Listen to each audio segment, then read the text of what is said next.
Hello കൂട്ടുകാരെ, അപ്പോൾ ഇന്ന് നമുക്കൊരു മോർണിംഗ് വീഡിയോ ചെയ്താലോ? കുറേ ദിവസമായിട്ടോ മോർണിംഗ് വീഡിയോ ചെയ്യണമെന്ന് വിചാരിക്കുന്നു. അപ്പോൾ ഇന്ന് നമുക്കൊരു മോർണിംഗ് വീഡിയോ കണ്ടാലോ? അപ്പോൾ ഇന്ന് നമ്മൾ പലഹാരത്തിന് ദോശയാണ് ഉണ്ടാക്കുന്നത് കേട്ടോ. ഇവിടെ എല്ലാവർക്കും ദോശ ഭയങ്കര ഇഷ്ടമാണ്. ദോശയ്ക്ക് കുറുമക്കറിയാണ് ഉണ്ടാക്കിയിട്ടുള്ളത് കേട്ടോ. കുറുമക്കറിക്ക് ഇത്തിരി വെള്ളം കൂടി പോയോ എന്നൊരു സംശയമുണ്ട് കേട്ടോ. സംശയമല്ല, നല്ലോണം കൂടിയിട്ടുണ്ട്. പിന്നെ ദോശ ആയതുകൊണ്ട് നമുക്ക് അങ്ങോട്ട് അഡ്ജസ്റ്റ് ചെയ്യാമെന്ന് വിചാരിച്ചു കേട്ടോ. അപ്പോൾ ദോശയ്ക്ക് ഇന്ന് നമ്മൾ ചട്നിയും സാമ്പാറും ചമ്മന്തിയും അങ്ങനെയൊക്കെയാണ് ഉണ്ടാക്കാറുള്ളത് കേട്ടോ. അപ്പോൾ ഇന്നൊന്ന് മാറ്റി പിടിച്ചാലോ എന്ന് വിചാരിച്ചിട്ട് മാറ്റി പിടിച്ചതാണ്. അത് കൊളായും പോയി, സാരല്ല, അഡ്ജസ്റ്റ് ചെയ്യാം, നമ്മളല്ലേ കഴിക്കാറുള്ളൂ.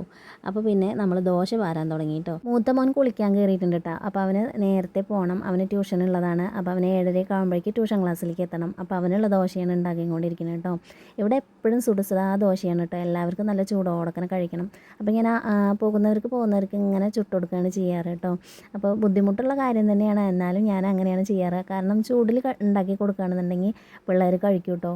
തണുത്ത് കഴിഞ്ഞാൽ അവർക്ക് കഴിക്കാൻ ഭയങ്കര ബുദ്ധിമുട്ടാണ്. അവൻ കുളി കഴിഞ്ഞ് വന്നിട്ടുണ്ട് കേട്ടോ. അവനുള്ള ദോശ കൊണ്ടേ കൊടുക്കാമെന്ന് വിചാരിച്ചു. അവനെ കൊണ്ടേ കൊടുക്കുകയാണേ. അപ്പോൾ കുറുമക്കറിക്ക് ഇത്തിരി വെള്ളം കൂടി പോയി എന്നൊക്കെ എനിക്കറിയാം. എന്നാലും ഞാൻ കറി കൊണ്ടുവച്ച് കൊടുത്തപ്പോൾ ഞാൻ ചോദിച്ചു കേട്ടോ, എങ്ങനെയുണ്ട് കറി എന്ന് ചോദിച്ചു കേട്ടോ. അപ്പോൾ പുള്ളിക്കാരൻ പറഞ്ഞു കുഴപ്പമൊന്നുമില്ല. അവന് അങ്ങനെ ഇന്നത് വേണം എന്നുള്ള ആവശ്യമൊന്നുമില്ല കേട്ടോ. എന്തുണ്ടാക്കി കൊടുത്താലും കഴിക്കേ. മക്കൾക്ക് അങ്ങനെ ശീലാക്കുന്നതാണ് ഏറ്റവും നല്ലത് കേട്ടോ. ആകുമ്പോൾ അവരുടെ കുറുമ്പുകളും നമുക്ക് ഒരു പരിധി വരെയൊക്കെ നമുക്ക് സഹിക്കാൻ പറ്റും കേട്ടോ. അപ്പോൾ നമ്മുടെ തമ്പുരാട്ടിക്കുട്ടി നേരത്തെ എണീറ്റ് വന്നിട്ടുണ്ട് കേട്ടോ. അവളെന്നും എനിക്ക് 8ൻ്റെ പണി തരുന്ന ആളാണ്. ഇരുന്ന് ചിരിക്കുന്നുണ്ടോ?